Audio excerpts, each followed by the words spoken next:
Well, in a stark contrast to our previous game, we're not going to say goodbye to a team here. We're going to say hello to another team qualifying for the playoffs, Nick. Yup. The real land. The real land. And one of them is a former world champion. And the other has a really big fish.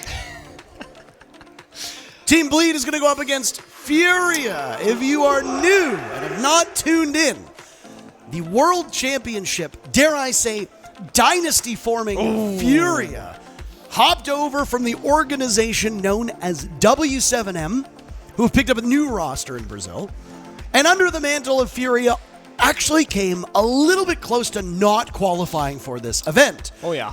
For a team as dominant as they have been over the last calendar year, winning 3 events in a row, and the event before that finishing in second place, which is the SI in Montreal. Yep.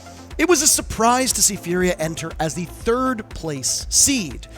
Will they have their hands full up against another team that has made consistent deep runs while also having a large fish, Bleed?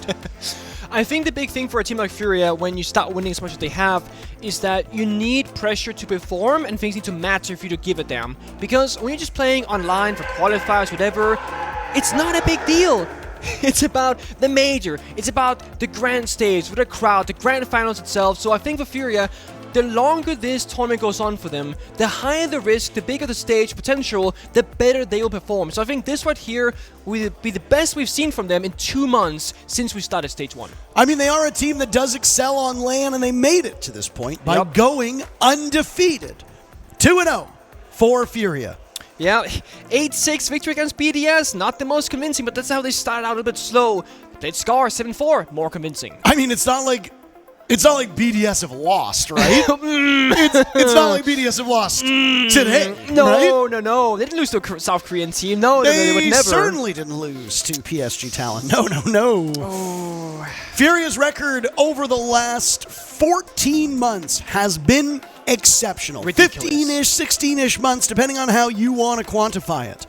They won the 6th Invitational on home soil in one of the best matches we have ever seen in the history of this esport. They were on the ropes in the 5th and final map against their fellow countrymen of FaZe Clan. And when all looked like it was lost, a 6-1 lead for FaZe Clan, FURIA stormed back and won in overtime.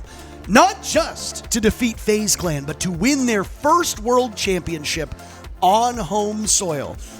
A couple months before that, it was a victory in Atlanta. Half a year before that, it was a victory in Copenhagen. Yep. And 3 months before that, it was a heartbreaking second-place finish at the 6th Invitational at the hands of G2 in one of the most surprising grand finals we've had in a long time. As for Bleed, the level of success has not been quite as much as the most dominant team in the game. That's not much of a surprise. But Bleed has made deep runs. And it seems like when Bleed are on, they are so tough to beat. Well, this is a best of 3, though. And how do the map pools go? How will they have prepared for it? And more importantly, what tricks will Bleed employ to defeat the best team in the world? And also, mind you, when you have the Bleed players with someone like Julio behind them for the strategical aspect and how to keep themselves in check mentally, that adds that another layer of experience that the players might not have. What is that? That's the cat thing. It's like a super zoomed in cat figurine. Oh, yeah, okay. Yeah. I couldn't see the way he was holding it. It looked like a whoopee cushion. And I was like, what on earth? No, so they bring, the thing is, Bleed, ever since, international stage the first time, they bring memes, they bring vibes, and they've been very loved by fans across the world for a lot of different reasons. They also have incredible trash talk on social media, the pictures they post from Turtsta specifically, when he owns players and puts them on a leash on social media. I love it. Reeps, the person who has the crazy high sensitivity, the mousepad mostly off the edge of the table. There are just so many talking points about this team where you go, they do it differently than any other team right now in Siege. And not to mention, it's going to be a 5v6 for the entire matchup for FURIA because of Joel, the giant Bass Pro fish, sitting directly in the middle of the bench. Beautiful. Maybe, actually not quite the middle, close to the middle. Yeah. Just to the right of Mentalist. Or the left if you're just looking at this camera here. Bass Pro Shops, of course, sells the fish for $20. You can go get your own Joel if you'd like. I'm actually surprised we haven't reached out to Bass Pro Shops for an endorsement. We should. Blast. Ubisoft. Get all the Joels. If you're listening, think about how many Joels we could have. Map vetoes, map bans, and map picks in front of your very eyes. Reaps enters this matchup as the third best rated player at this event, sitting at a 129 rating with 113 kills. Yep. That is an eye-watering number. 113. Nesk with 80 kills is not far behind. But boy, oh boy, it is absurd when you look at how much farther ahead he is. Now, mind you, Bleed had to fight their way here, so there have been more games played by Bleed than most of the teams still present at the tournament. Yeah. And no matter what happens with this Bleed roster and this FURIA roster, today, one of them will go on, of course, to the playoffs on Friday, joining Team Secret, who destroyed Bliss 2-0 in the previous matchup.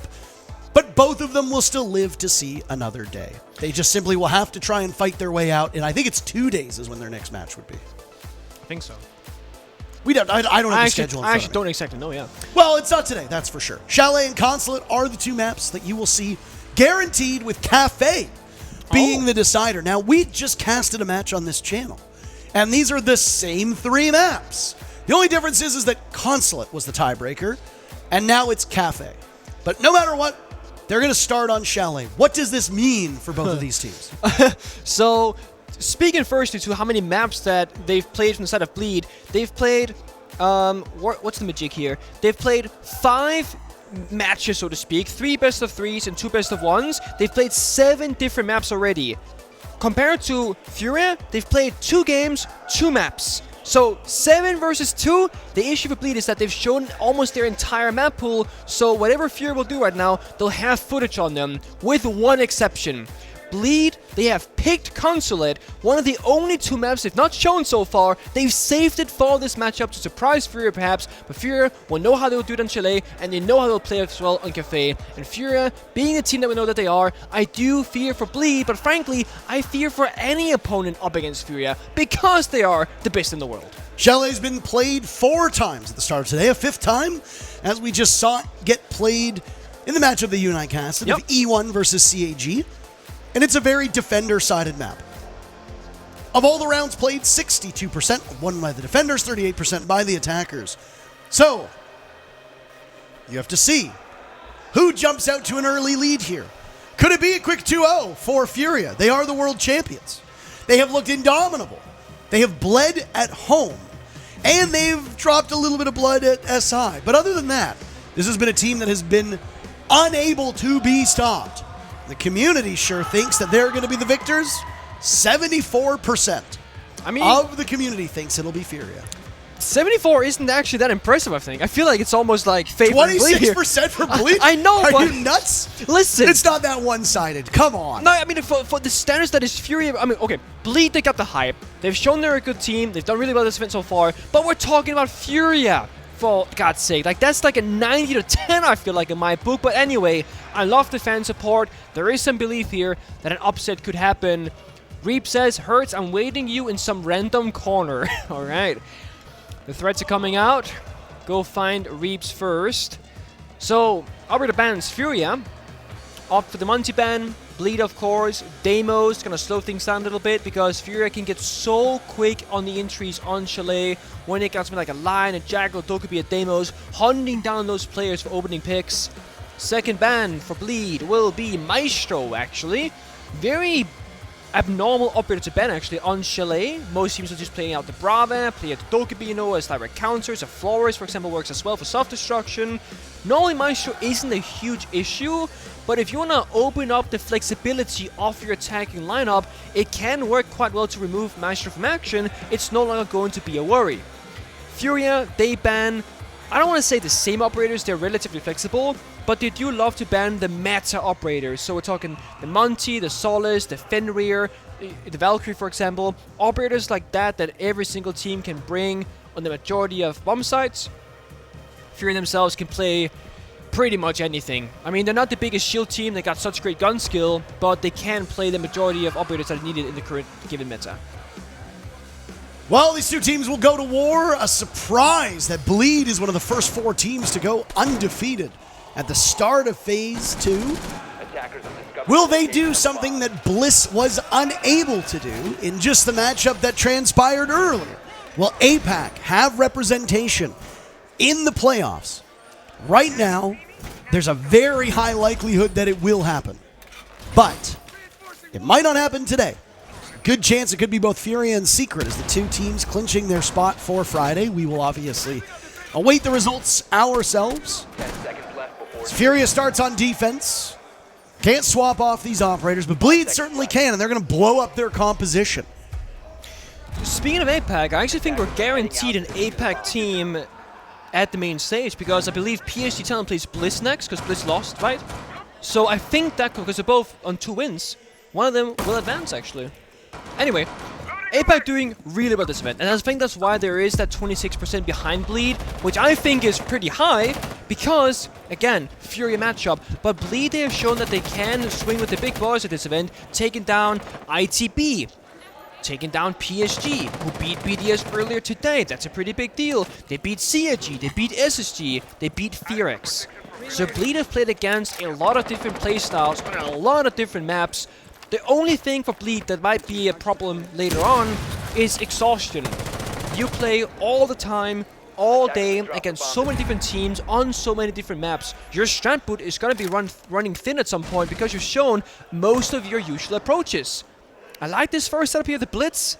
Waiting for the info. Could be up the basement staircase, in towards the bomb site. Blitz flies in that window into Fireplace, and they hit the site directly. For FURIA, they've seen this before in Brazil. These quick takes are not all that uncommon, and Bleed, they need an initial injury pick to get a lead in this round. Aggression has been the name of the game for both of these teams, but more importantly, Bleed is the team that needs to bring the heat, being on attack, and Aspie's going to sprint right in. It immediately died a Mentalist grenade, and, well, it doesn't seem to be bogging them down because Mentalist laughing as he blows his own teammate up. Turnstone with the very first kill. Hoven picked off by Felipox on blue stairs. And the lack of a Fenrir ban has been a particular challenge for teams that we've seen today, and it will afflict Bleed just as it has all the other attacking squads who find the new Swedish operator's gadgetry to be a little bit of a nuisance. Turnstone will pick up a second kill as down goes KZ. Looking for more as he's now outside, but needs to get into the building. If you hear anything over our headsets, by the way, that is SSG as they prepare for their matchup.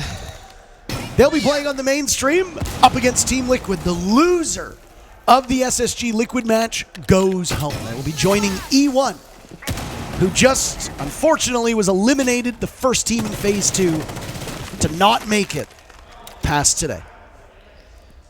I like the approach from Bleed though, but again, banning Maestro and going for a rush attempt is a bit strange because Fenrir will be a problem. You know FURIA, they don't leave gaps in defense, they take the first round convincingly. And again, you try and catch your opponent by surprise, but again, it is the most experienced team in Rainbow Six Siege at its T1 level right now, winning so many major titles. They're not going to get caught off guard by a basic bar rush. They got the Fenrir mines, they got the crossfires, and you saw FURIA did not really leave the area of the bomb set. They're playing library, top mezzanine, blue staircase, in the basement even, and had a double, triple crossfire on both doors leading into the bomb site. Bleed though, could just keep up this pace and go fast. The best of 3 beauty is that you can take risks, you can do silly things, you can lose around here and there. It's not the end of the world. I mean, you can even sacrifice a full map, win the following 2. It's not the end of the world. Time to try out things here. E1 showed us that they had a strat where they played Tuberau, Kaid, and Echo on the basement bomb site. FURIA doing a very similar thing, Bandit, Kaid, and Tuberau, again trying to close all the walls for as long as possible, maybe even forever. No Echo though, instead it's a Samian or Mine to protect those pieces of utility that's going to go on the walls themselves. And for Bleed, they're going to go off that rush strat with the Blitz that they were showing us before, because it's problem-solving time. They got to bring out the Heartbreach, maybe the secondary and pieces, some self-destruction and grenades, the Maverick, for example, to get through those walls. The first most important task right now for Bleed is to get open the walls leading into the bomb site first, on that snowmobile garage, and then they can deal with the roam or the backside take afterwards. So you do this step first, you free up Hoven and the Maverick, and then you can play 5 guys together afterwards for the duration of this round. Yeah, no one's gonna peek that Hoven. This is FURIA, okay? They're not gonna give you a free pick like this. How much you want to bet? I will bet $100 right now. Oh, I won. Where's my $100 huh? I never agreed to the bet. I just asked how much you would bet. That is implied. By asking how much I would bet that you're gonna bet with me. You inferred the wrong thing. You inferred the wrong. I understood the right thing. How about that? No. No. You misunderstood. Either way, I see myself as a winner there because We've talked about this. I don't gamble. that's true. You don't. You're not a gambling man. I'm not. I was wrong. But I mean, this is again like you can predict what FURIA will do because normally it makes sense, but they do things so well that even when you know what they're gonna do, and this goes back to like back in Prime Empire in Europe, you know exactly how they're gonna attack, where they're gonna play, what operators, what player, everything, but you still lose because they do it flawlessly. The big story for FURIA the last 16 or so months has been, it looks like they're a team with no gaps and no weaknesses, specifically when it comes to their players. They don't have a weak link. A player that doesn't show up, a player that doesn't hit their shots, who doesn't understand the game at the highest level of play. They're all 5 there. And look at this right now. Bleed, locked out with 1 minute and 15 seconds left. Only breached that first wall with Maverick, then rotated towards the backside and not done anything since. Small breach opened up, but they gotta go get a lot more done rather to end this round. Aspie, who suffered a fate at the hands of his own teammate in the previous round, now looking to use the exothermic charge onto the wine wall, and it's a Zoto canister that will freeze this team out. 50 seconds left. But there goes, it opens. It doesn't last quite that long. Clear passage now through that wine wall for this bleed team.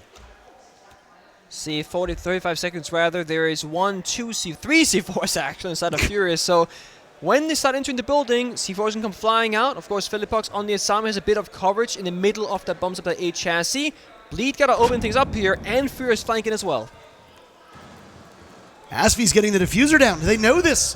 Maybe it was Mentalist on cover. Philippox is having this happen right under his nose. Reaps dies. Mentalist is in the grave. Turns to first kill.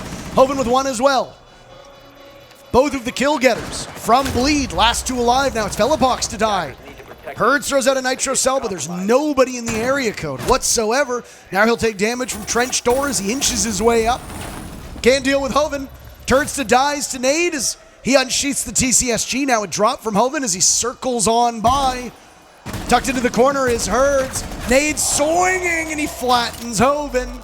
Plenty of time for the counter disable, and it's a 2-0 start for FURIA. It's just a very clean game where FURIA, they know every single step of that round. There's no panicking. There's no, oh, what are we going to do? They had pre-planned from the beginning of that round what they were going to do in different scenarios. If the scenario is, hey, Bleed, they're slow to open up the walls. They're all rotating towards that same back portion of the map. Hey, we're going to sit in the bomb site. We're going to have our C4s.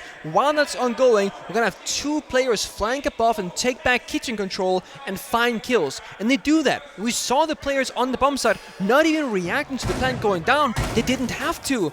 You get those picks first, while Bleed are so busy covering the planter that they're weakened elsewhere. You get a couple of kills, you get the man advantage, and you utilize the fact you have more bodies than your opponent. Trading game there was excellent. I will say Bleed made it very competitive. If they had won a single 1 versus 1 in the 2v2 scenario, they would have likely taken the round as well. So well done. It's a close one, but you need more than just getting close. You gotta actually get that round victory. Bleed though looking competitive. It's a very good start for them. And this is FURIA's map pick, so this should be, worst case scenario to start things off. No matter what happens, people go on their map, just Consulate followed up by a deciding map of Cafe if we go the distance. Of course, like we said in the previous series, all 3 maps play very differently than one another, so you gotta change your playstyle between Chalet and then onto Consulate. It's very night and day in how you play those maps. Let's see if Aspie has better results now on the shield of Blitz.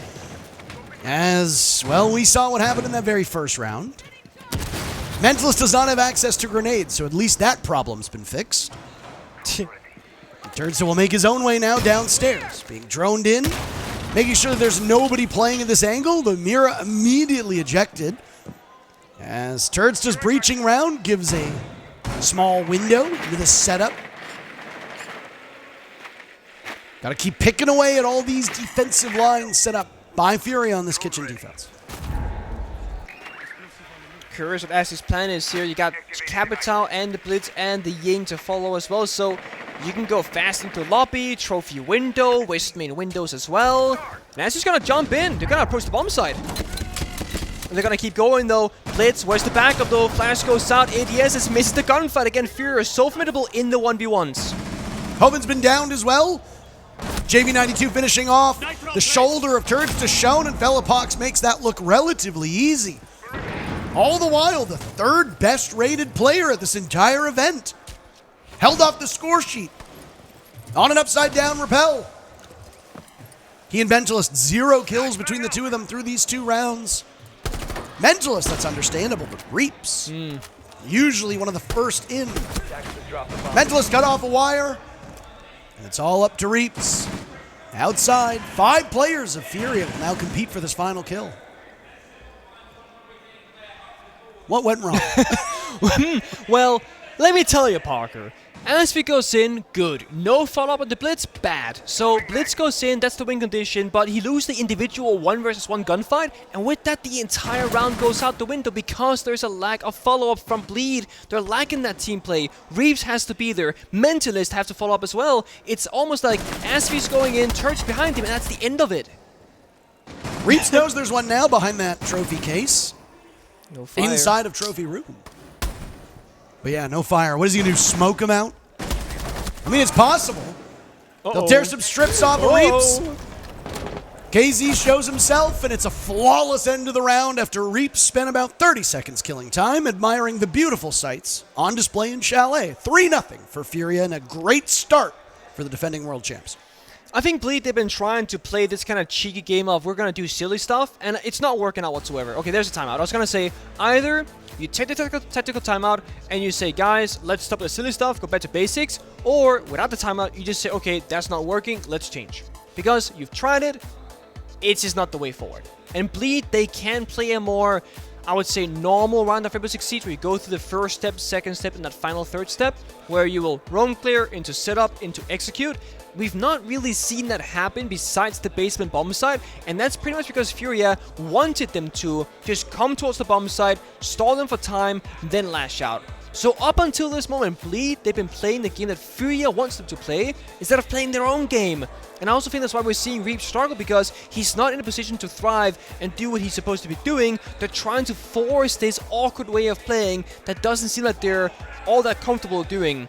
I know Bleed though, they got pretty good mental in the game. They can laugh about things, they know it's a best of 3, they got Julio behind them. He's gonna settle them back down, they're gonna go again. And once Reeves and Mentalist both get fired up and get a couple of kills on that scoreboard, I think they'll be okay. But they gotta get there before it's like 0-5 here in the first half, because then Chalet is basically over. FURIA don't let go of a big lead almost ever.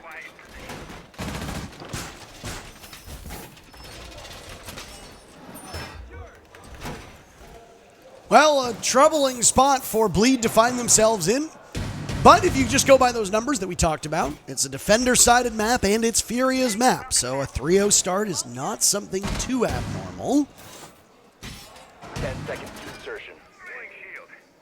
Ideally, you want to win one of those rounds. You just let FURIA get a perfect site rotation. Yeah. Talk a lot about that tertiary bomb site, the third site that emerges.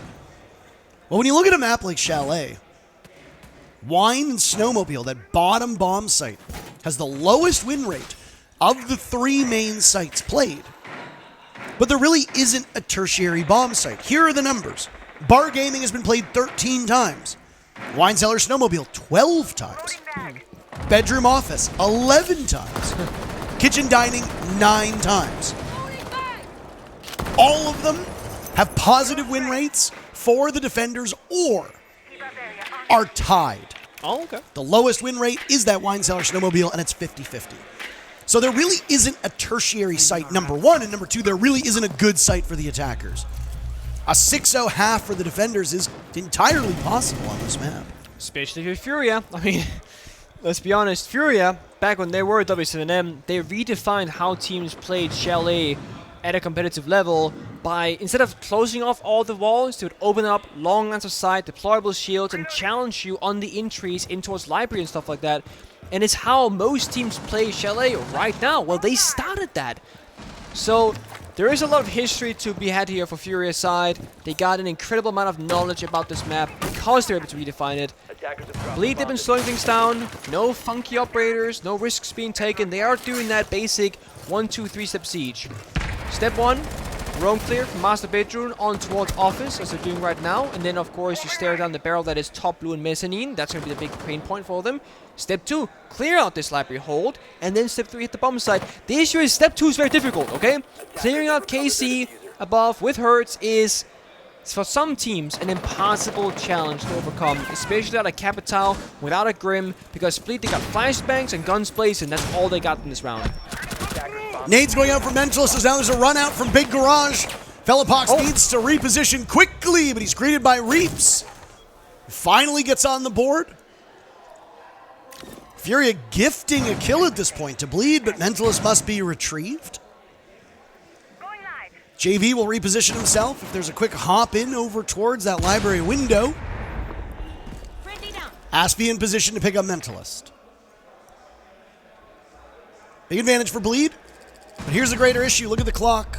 JV92 eliminating Aspie. What little remains of Mentalist still holds on to his final EE1D. Hoven dies to Herds. You cannot shake Furia off of this chimney position. Now it's Reaps from down below. Climbing on up. He sees the Warden. Herds oblivious to this. Advantage swings back in favor of Bleed, but they have to get to the bomb site. They don't hold that diffuser, Nick. It's all up to Turnsta. He finds one. It's him and KZ in a standoff with 2 seconds to go. And KZ engages around the shielded top library, and nothing Bleed is doing is working. One of the things about Furia and KC specifically is that they have, I don't want to say an ego, I want to say a confidence level that is so absurd, because almost every single player in like a 1v1 with 4 seconds left would just run away against Turtsta there, because you guaranteed win the round. By taking a gunfight, it's 50-50. You win or you lose. But when you are such a mechanically gifted player, which all of Furia players are, when you're someone like Shaiko, who's known to do the same thing, they will more than happy just take that fight because they trust themselves to win that gunfight 100% of the time, whereas running away, maybe they have a bad timing, maybe the audio is like left, right, that streak or whatever, and it's just absurd sometimes to see because they could have lost the round in that 1v1. But of course, it's Furia, they don't. Bleed, they came oh so close again. But it's also because Furia, they're lashing out the Oryx, trying to go for that cheeky kill. Bleed then punish it, but time was an issue, and they never broke that top blue stairs mezzanine position. That's where the round ended. They had side control, but no diffuser case, and that cannot win you the round. Small mistakes will eventually catch up to you, and there's been a number of small mistakes committed by Bleed. It's that odd phrase that people might think about from time to time. It's death by 1,000 cuts. And that's really what this is. Even small missteps. A misplaced grenade, losing one exothermic charge, an EMP placed improperly. All of these things are typically accounted for by teams, and if you make a misstep, you need a strong IGL and a quick team to immediately pivot and use what remaining tools you have left to deal with the rest of this defender setup. What you're doing is why it's important to have that backup plan as well. Like, yeah, of course, you want to do this thing as a primary idea, but if it fails, gotta do something else. Bleed up back in their function, it's gonna smoke everything, flash it out, EMPs, and try and get on that diffuser very quickly. Hoven's just sprinting in, by the way, and there's the drop. Raiding into the hold on back bar by Fellapox. Mentalist putting the shield to good use. Reaps the kill as well. 3 separate pairs from Bleed, all getting onto the scoreboard. Now it's Nade and Herds, the last 2 remaining. Aspie getting diffuser down. He was successful on this bomb site before, even if it didn't net them a win. And guess what? The Blitz has gotten out of this position, but he doesn't know that Nade is in this spot. Mentalist taken out. That T5 tearing through the legs of the German operator. Hoven wanted some more and will make an awful racket over in blue. Maybe gaining the attention of Nade as they'll both tussle around bend. Nade can't deal with the shot. Hoven just simply better, and he'll get 2 for his trouble at the end. Bleed finally on the board. And it was with a rush. I mean, they still have the confidence to go for that play, and that shows a big thing here that they're still willing to risk it all. And it worked really greatly because Furia, unlike last time on basement, they weren't bunkering up, turtling on all 5 defenders on the bomb side. They had 3 roamers early on. So all, again, Blitz has to do is get that initial first pick, home runs it deep as well, finds a second, and the Diffuser goes down uncontested. Furia didn't even know what was happening around because they had no intel. All that was Garrett's default camera, which was also EMP'd out by the Thatcher, so no real way to know what was going on. But again, it's 4-1. They gotta do it one more time ideally and get that 2-4 scoreline. Then of course they go onto the defending side and can have fun with that. Furia's gonna pick Master Bedroom Bomb Set as their final defense unless we go to overtime. So they have let's see here. I spoke earlier about how Furia, back on their WCM, they would change the meta by opening up long lines of sight towards Library. On this particular defense, they're not really doing that right now. They're closing most of those walls, playing the mirror windows instead, and playing around utility, forcing Bleed to problem solve, and also stopping a potential rush with it, because you have to deal with the mirror window. You can't just run towards it. There's no Ash from Bleed, no Kali, no direct counters to shadow those mirror windows. They have Caps on Fire, they got Smoke Grenades, they got the Grim Beast, they have a Twitch Drone, they have Ibana. So plenty of other ways to deal with it, but it does have a chance to fail. Whereas the Ass Breach, I mean, unless you did really miss it or gets caught by my disc, it's a pretty safe way to get things done. A bomb has been located. How do you feel about the anime meta that we're in with all these skins? I mean, Terrible, right? I love anime. What can I say? No, I don't. I have to go. I think I got it. I am a certified anime hater. You're just a hater. I'm not an anime enjoyer in the slightest. I think variety would be better. Like, there can be some skins that are anime and some that are not, you know. But there's a lot of anime skins. No, I'm just joking around. Oh. I do dislike anime, though. That's not a joke. Oh, that's okay. Just making sure. You know. Anime dislikers, rise up. Rise up. But the skins are nice. You know, when people ask me if I watch anime, you know what I say? Who cares? No, I have a girlfriend. How dare Hoven gets absolutely annihilated, by the way. Nice cheeky peek from Herds around that mirror window. Getting a good line of sight over to this Bleed team that has unfortunately been on the wrong side of most first bloods so far. Reaps has woken up. You need more out of him than 3 kills through 6 rounds, though. 5-1 for Furia. Definitely doable, but not as likely now that Herds has taken some damage early on. Still definitely doable. Honestly, with the way that Bleed is playing, I don't know if they're able to do this. And, well, KZ, maybe. He dies to Reaps. Furia still holding on to that advantage, and I swing in by Asfi, who finds 2 from the same position. Looking for a third, doesn't clear out Bathroom. Nade holding the cross. Once again, Bleed will need to fetch the diffuser or go for kills. 45 seconds remain into a 2v2. It's a tough spot to be in. They got 2 flashbangs, 2 smoke grenades. They can smoke off the mirror window, maybe advance up the staircase. But again, the issue is Reaps with the smokes is on the big window rappel. So they're very split apart from Bleed's side, whereas Furia, you can see they're playing very close together. 1 in Bathroom, 1 on the mirror window, locking Bleed out. Philippox knew this was coming, and now through the smoke, Reaps will punish him for that inside. Getting the read, though, Nade's got ice in his veins. Still channeling all that winter energy from Montreal years ago. Cool as a cucumber. 5-1 first half for Furia. They are riding Chalet into the sunset at the moment. It's just business as usual. It's not really a big deal to them. It's we've had a poor stage 1. We had a relatively slow start to this major, I would say, going overtime against BDS, which, to be fair, BDS looked like a top 3 team in the world together with Furia and FaZe going into this, but since then, BDS looked like they're a bit weaker than we initially thought, perhaps, and they beat Scars. It's like, you beat BDS in overtime and Scars 7-4 to get into a 2-0 scoreline for the major. It's not the biggest, most ridiculous competition, and yet Furia still struggles a little bit. But as I said before, I truly believe that the higher the stakes, the more the games matter, the better they will play. Because I have been there before myself. When you start winning quote-unquote too much, which Furia, they went everything in a full year, that's ridiculous, it is hard to care about the small victories, the small games, the easy ones that don't lead anywhere significant. So I do truly believe that the more risk, the bigger the stake, the better they will perform. Furia's first attack, I see a glass on the board, and I am liking what I see.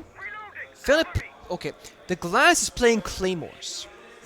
Not smoke grenades, not frag grenades, claymores. People often forget that there are 3 choices on glass. I mean, you got a claymore on the library balcony, I get that. And that's pretty what he's gonna do, but you could have probably gotten a claymore from JV on Ash, then a second set of smokes on the glass, and you get 4 smokes on him? Do you need 4 claymores? I That's don't- the real question here. There's only 2 windows? I don't think you need... I mean, JV's actually... 2 claymores, 2 windows. It's simple math. And, okay, JV's flanking, that's why. So he's needed elsewhere, I guess. So that's why you need the other claymore. That's not a window, technically. It's not a window, but it is a flank possibility. So I guess that's why. Not the highest value, I'd argue, but 2 smokes will be enough if they can do this correctly. So they're going to smoke, bait it out, JV flanks what hurts, and try and get down that diffuser case. Immediately the bees will go in. JV taking some damage through the floor, not expecting Reaps in that position in the corridor above. They can stick it. Nade very close to pulling this one off. Philippox waiting for the recharge in order for him to be able to see through the smoke, and immediately Furia bails off of the position with that case down. How do you beat Herds when he makes shots like that, by the way? And especially that one on Aspie, looking for a third. Lightning only strikes twice. Mentalist encroaching upon the diffuser. Reaps on the window, taken out by KZ, who now marches on in. Mentalist looking for a kill. He's got the ACOG and a nice shot onto Nade. How about to the right, though?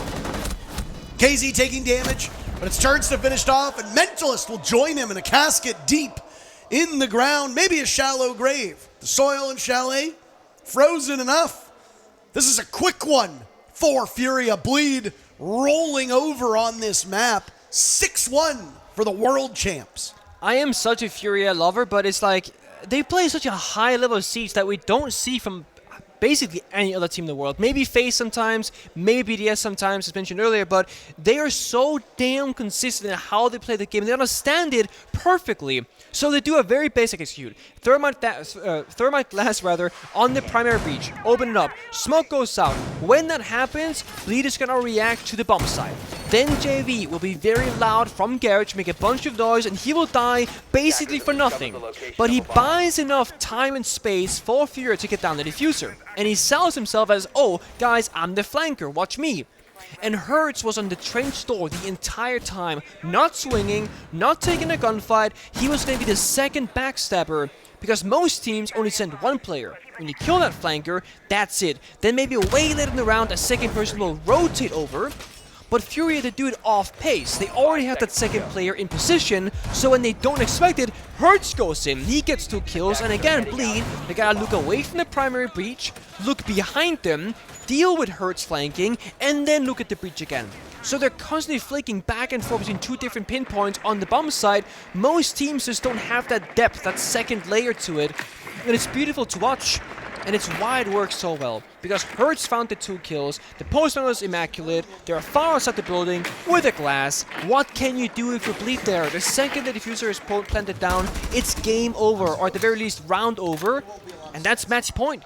6-1, Furia the more stable common lineup, some Brava action, some Twitch droning, a lot of anti-intel here to cover the map, take care of those default cameras, and then advance further in with that roam clear.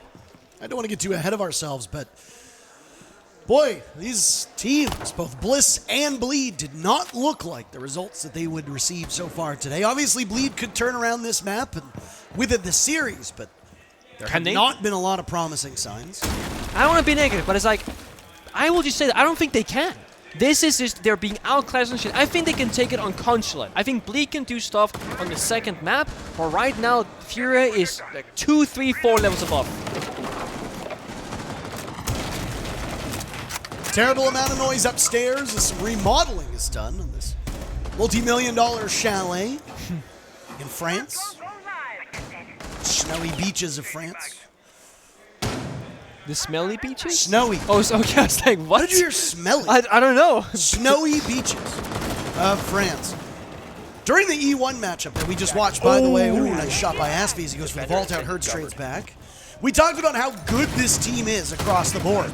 Look at the kills. 5 for Velopox, 6 for Nate, 7 for Herds, 8 for KZ, 6 for JV92. FURIA holds the advantage. It's all up to Mentalist and Reaps. Things did not start off well for Bleed in this map, and they have not gotten much better since. Plenty of time for FURIA as they're just a little bit below 1 minute. Velopox holding on to the diffuser. If he manages to pull it off, that means you got Herds and KZ watching over you. Oh. Herds slaughtering Reaps. Old man Mentalist trapped in the back bar. And it's Velopox to swing on him. A mercy killing from FURIA. As there's very little celebration. No pomp and circumstance whatsoever for the team that's won it all. Including this map. FURIA 7-1 on their own map choice.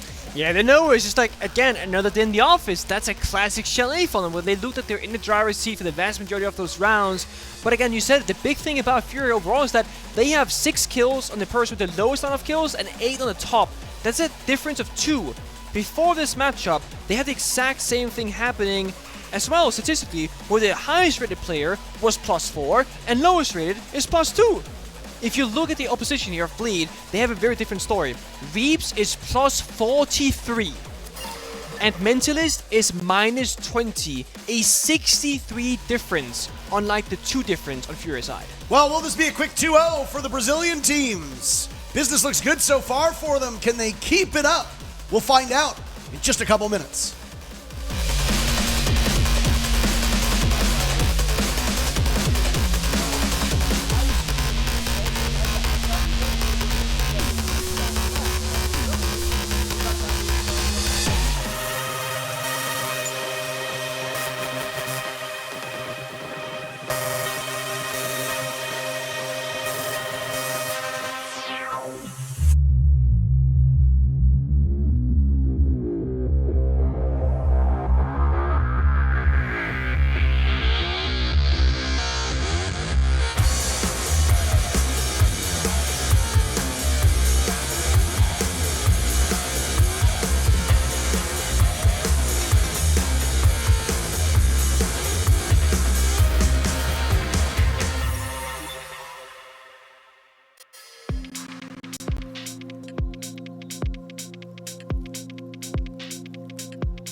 Well, map number 1 maybe went the way we expected, but not the actual score line we anticipated. Yeah, FURIA was probably going to win their map. Yeah. But a 7-1, Nicholas. Yeah, I mean, the 7-1, it tells the real story. You can say, oh, but it was close rounds. There were maybe 1 or 2, but let's be honest, FURIA, they stole the show. The scorelines kind of show that same thing, because look at how close every single player on the side of FURIA is in the kill and death department compared to that of Bleed. 23 kills for Bleed over 8 rounds is just averaging a little bit less than 3 kills a round. That's just not going to get the job done. Just straight up will not, though it's still a pretty spirited effort. And the one thing with a team like Bleed is you know they can go toe-to-toe with the best gunners in the world. But, I mean, people are going to think I'm glazing here. Okay. If I can use a word that the kids use. The cool kids. But, I mean, you're going to go up against the best gunners. How about the best gunners in the world? It's a difference if you're going up against 1 or 2 good players. You're going up against 5 of the best players in the world on their positions. Flat out. Yeah. There's a reason why FURIA have been undefeated internationally for over a year at this point. And, well, in map number 1, Bleed didn't look like they stood a chance. But here's the good thing. They get to go to their map next. Yeah, and that is good news because they chose Consulate, which is even better news because out of the 7 maps that Bleed have played so far at this event, well, Consulate is not one of them. So they will go into this where FURIA have no VODs to work with, no counter prep unless they go way back in time to maybe domestic play for the set of Bleed. But they've prepped stuff, of course, for this event in particular. The thing is, though, FURIA, they have like a 9-map pool situation. They play every map. Of course, Consulate might be a little bit weaker on their end, but they are also prepared to go there because they're prepared to go anywhere. It's a big gamble to pull out a map that you haven't played before, but you know what team actually knows a little bit about that? FURIA, because they pulled out Night Haven Labs against G2 in Brazil. Oh, yeah. A team that they'd never played, and they slaughtered G2 on it, en route to a 2-0 that propelled them to the lower bracket finals. How do Bleed do on a map that we don't have any footage on? Because it is, realistically, a huge surprise. You can prep this map in dry runs and in scrims, but that's no proper substitute for actual game day reps. You can be the best scrim team in the world on Oregon and get absolutely blown up on it when you actually queue in to the matchup. It's especially challenging knowing that you just got mollywopped in your first map against FURIA. The big thing is that when you get destroyed like you did on the first map for the side of Bleed is that mentally there is this thing where you feel like you cannot really play the game you're supposed to. 81% now, by the way. And now are you going to say, oh, that's not as much as I thought?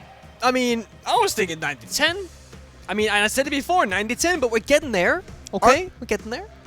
Are people unhappy in Denmark? Are you never able to be pleased? Denmark was ranked the happiest country in the world for like 5 years straight in the mid-2000s. So I don't think we're unhappy. We might be miserable, but we're not unhappy. Apparently, UK was the lowest country this year, so UK on top. Have you seen their weather? Of course they're miserable. And let's not get into politics, but that was this big thing that happened recently, and, you know. I mean, I can understand why so much sad music comes out of the UK. Yeah. It's kind of like Seattle, right? People are like, what's with the grunge movement in Seattle? Why are Nirvana and Pearl Jam and Soundgarden? Why are they all so sad? Have you been to Seattle?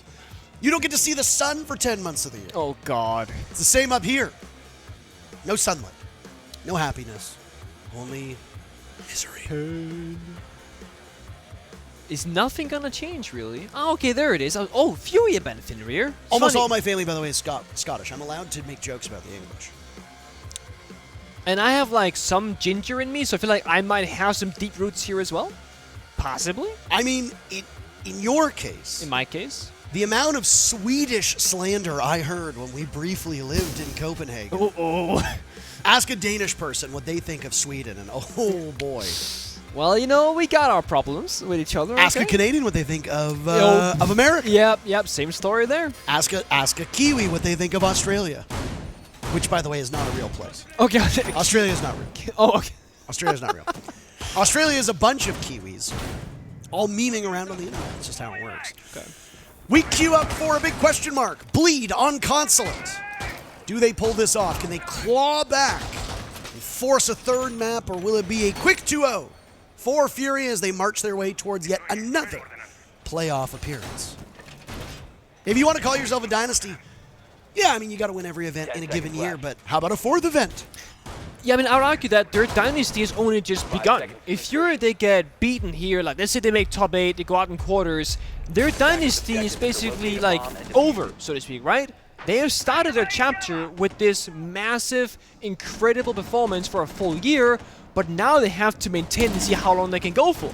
There's the big argument, who did it better, Furia or like G2 versus Penta? Well, right now, I think you can debate it, however you would like, whatever you prefer.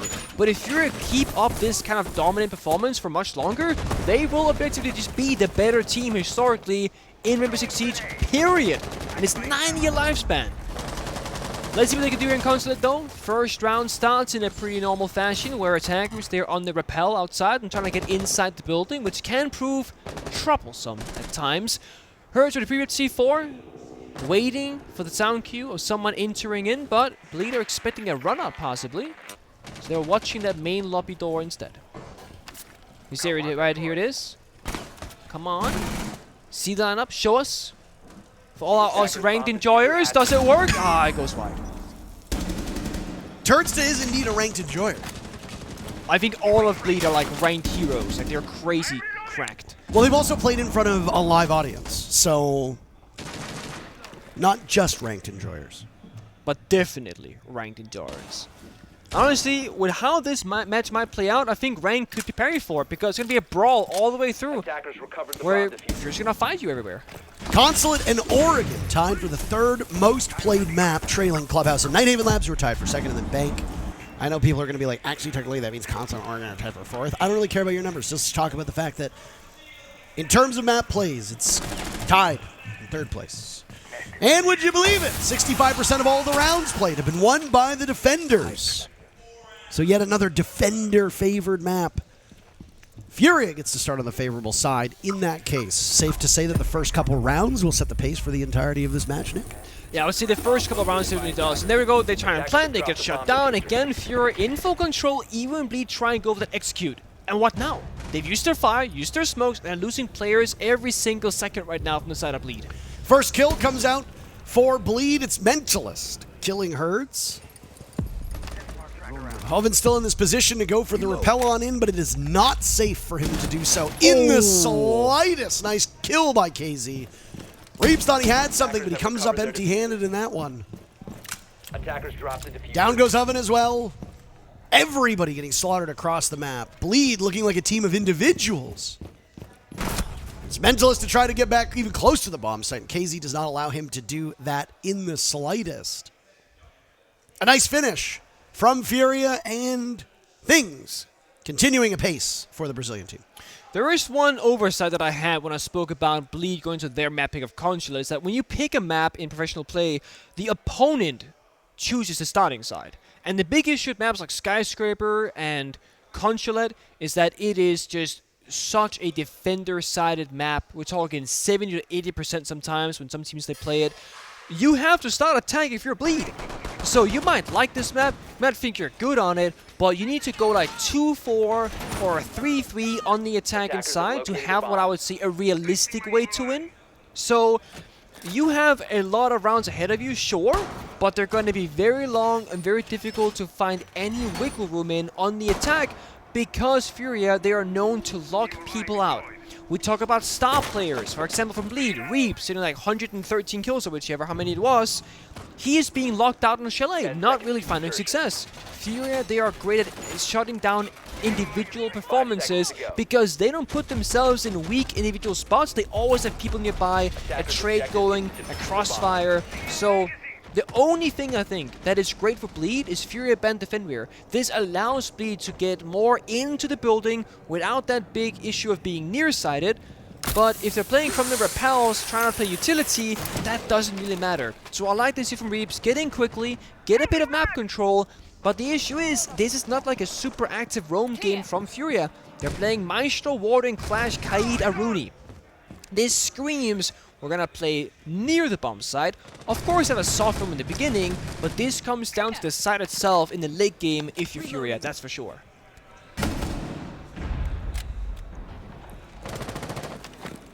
Nade on a shield up is a nice thing to behold. The Clash could do some serious damage to Bleed if they once again decide to take a lot of singular engagements.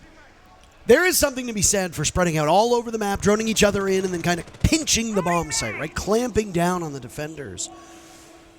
But if you start to play a bit more coordinated, it can work out well. But if the defenders have that number and start to win on these 1v1 engagements, well, then you're doomed, because there's no ability to refrag. There's no backup, and we just saw it with Reap's solo entry. Hoven was a little bit too far behind. There's no trade to be had, and Furia gets that first pick easily. And this is the thing, like, did Reeves make a mistake holding the angle? Well, in 9 out of 10 times, he would live. But against someone like Furia, they keep saying, somebody like her, somebody like KC, they will hit those shots almost every single time. And you think, I'm safe on that. So now Bleed, they got a minute to go. They lost one of their entries, and now SV's half on HP as well. Things are not getting any easier. It must have been a Nitro cell from JV. I think so. Most certainly. JV knows Mentalist is in the area. Ooh. Can't really control the TCSG. Sidearm will do the trick instead. KZ elsewhere eliminating Asfi. Things going from bad to worse for Bleed in this round. Maybe 92 low HP, but you know what operator gets better the fewer there are? Clash. Clash. Now turns to dice JV92. Hoven eliminating what little remained of the Kaid. Not a single point of HP, and Herds is going to be an escort for the Clash. Oh, he's flanking. Oh. Hoven doesn't seem to know where this is, but every single shot that Herds made in that round was unbelievable. Yeah. You couldn't even see him. You're fighting ghosts. How are you supposed to slow them down? You can't even see him. How are you going to kill him? This is the issue. We look at this team for over a year now, and everyone says the same thing. Where are the weaknesses? How do we beat Furia? How do we break them apart? And it just looks like a massive skill gap right now, where one team is simply better than the other. And I hate when it becomes that simple, because there are so many beautiful things about Rainbow Six Siege. The layers, the depth, the strategies, the different approach to the game, stylistically speaking. But this is just a matter of one team being so much better individually in gun skill that strats isn't even the main factor right now. It wasn't on Chalet, it wasn't on Consulate. Sure, the player positions, the trading game, the micro decision making, all of that of course is still super relevant, but it's not about, oh, they played this C4 positioning with the timing and the flank and the this and the that. No, it's positioning, gun skill, round over, usually favoring one side a whole lot more frequently than the other. And this is of course also Bleed being on the much more difficult side of attack, but they chose to start here in the sense that they knew Furia would pick defense. You can only expect to start attack if that happens. This is so dumb. Yeah, this is silly. This is so dumb. But it might work. But it's oh, okay. Come on, you can't. Dumb not, by the way, dumb not like in a bad way. Dumb isn't like I can't believe he's going to try to do this and probably get away with it. Yeah, no, exactly that. And it also is like, even if he doesn't go for the play, you see right now, they're applying so much like phantom pressure, stressing Bleed out due to their aggression early on. Hoping those going to advance forward. Lose a lot of HP in the process as KZ does his famous disappearing act. By the way, through 2 rounds, only 2 people on Furia have died. Herds and JV. Prior to Asfi killing Herds right in that exact moment. Bleed only had 2 kills through those 2 rounds. That was it. That was Herds had 1 death. JV92 had 1 death. Now, obviously, they've killed Herds here. Yeah. But Furia is winning rounds with 4 of their players still alive. That is unbelievable. It's dominant. It's so dominant. They've also, I think they've misdroned the Solus. I'm relatively sure, unless he fell back maybe at the end. No, he's still there, top spiral. So they've misdroned KC. And he saw that they were indeed droning form with the scanner on earlier. And I don't think IQ saw it either, so he could definitely go for a backstep later on. And unless Turk catches him here with the gadget on, he should be fine. Turks has got a nice angle, by the way, into that top floor, courtesy of Herds making it earlier. True. You're right There's about the KZ flank. going undroned. Oh, my. Shotgun, though. He hears that pillow gun from above. And another from KZ. All 3 kills so far, by the way. This is what can you do but laugh at this point. Yeah. You're laughing? Yeah. Bleed is trying to enter the bomb site. They're getting slaughtered and you're laughing? It's like, what do you do, right? Like, you have to play perfectly if you're Bleed, and even then, you still have to win the gunfight. They didn't drone one position, and in that one position was Casey. In the very first round, Chalet, Reef said, hey, Casey, I'll be in the stupid corner. Nade's first death of this match. Well, map, rather. Map, yeah. Tend to say match and map interchangeably. Making a dedicated effort to calling them maps now instead of match points. Map point. Okay, good boy. Thank you. And you've been doing a great job with Rappel. Rappel. Thank you. Good boy. There it is. I've earned my daily cookie. Courtesy of catering, by the way. Excellent dessert so far. Time not on the side of Bleed as they now will trickle in. Mentalist far removed from Asphy. Fellapox finishes it off. Nothing slowing this Furia train down whatsoever. Bleed only able to muster a single round so far. The scoreline in this series is 10-1 for Furia right now. Looking at this long term, Bleed, they've done something that might benefit future opponents of Furia though. I know that's not relevant for this matchup, but just to talk about it. Before this series, Furia had only played 2 separate games. In those 2 separate games, they only played one map. They played back-to-back Clubhouse, and of course, both of those were victories against BDS and Scholars. Bleed have taken them to 2 new maps at this event, Chalet and now Consulate, and if Bleed were to prevail here and end up winning, they will take them to Cafe, which is also a new map. So for teams in the future, they will have some VOD footage of Furia at this event on more maps than just Clubhouse, which is great if you're up against Furia. But even with that small advantage, or rather small bit of extra information, it's still going to be quite the challenge. Bleed took their tactical timeout, they talked things through, and just like last time, I think this squad was also about round number 4 beginning.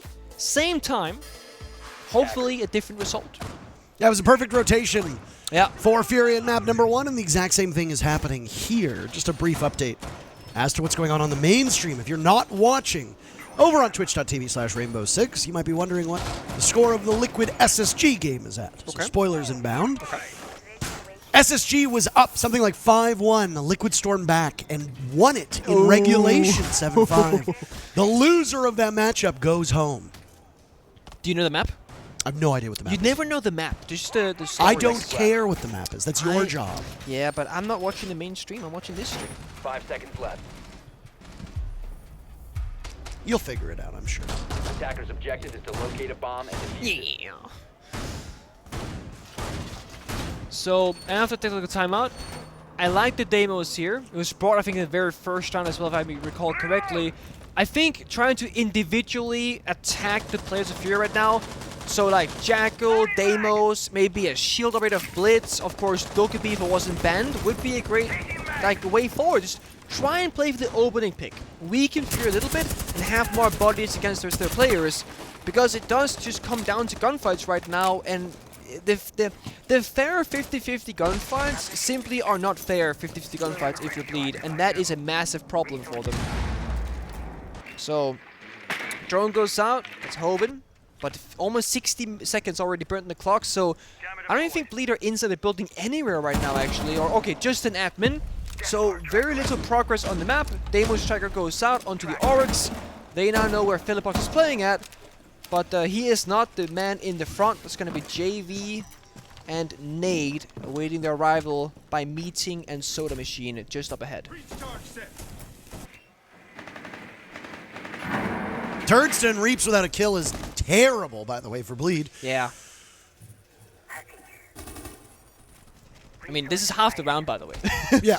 They're almost gonna be at the first point of contact. They picked this map! I know they did! Bleed picked this map! But they're starting attack! It's difficult! You can't let them run away with the score, though. No, what does you it can't. say if it's a 5-1 first half for Furia? Yeah, they need Is there a shovel strong enough to dig yourself out of that hole?